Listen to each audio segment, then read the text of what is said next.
राहुल गांधी कह रहे हैं कि वो किसानों की पीड़ा को समझते हैं और उनकी मांगों का समर्थन करते हैं। उन पर आंसू गैस के कूड़े दागियां जो है वो सरासर गलत है। बहुत देर कर दी समझ आते आते। लगभग 50-60 साल कांग्रेस का राज रहा। क्या किया किसानों के लिए? क्यों किसानों की आज ऐसी स्थिति है? कौन जिम्मेवार है उसके लिए? बताए ना कि कांग्रेस ने ये किया था और बीजेपी ने ये छीन लिया। बीजेपी तो दे रही है। बीजेपी ने हरियाणा में तो सारी फसलों का एमएसपी दे दिया। कांग्रेस तो नहीं दे पाई। कांग्रेस की सरकार रही यहाँ पे। सिर्फ भाषणों से पेट नहीं भरता।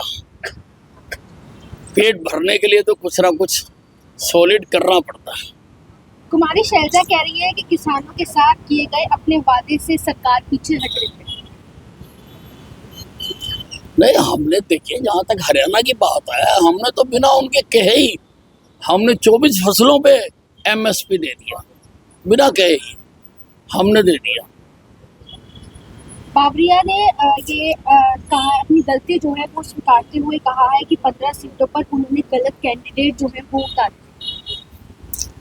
वास्तविकता तो ये है कि जनता ने कांग्रेस को नकार दिया। अब आप कान को इस हाथ से पकड़ो चाहे उस हाथ से पकड़ो। अब आपने अपने दिल को समझाना है कि कैसे हुआ। हकीकत तो ये है, और प्रजातंत्र में जनता के फैसले को सर माथे लगाना चाहिए। राहुल गांधी कह रहे हैं कि नया टैक्स स्लैब लाने की तैयारी में है मोदी सरकार। जरूरत की चीजों पर जीएसटी जो है वो बढ़ा देगी। नहीं, किस आधार पर कह रहे हैं राहुल गांधी? इनको कोई सपना आया जहां कोई ऐसी घटना घटी है?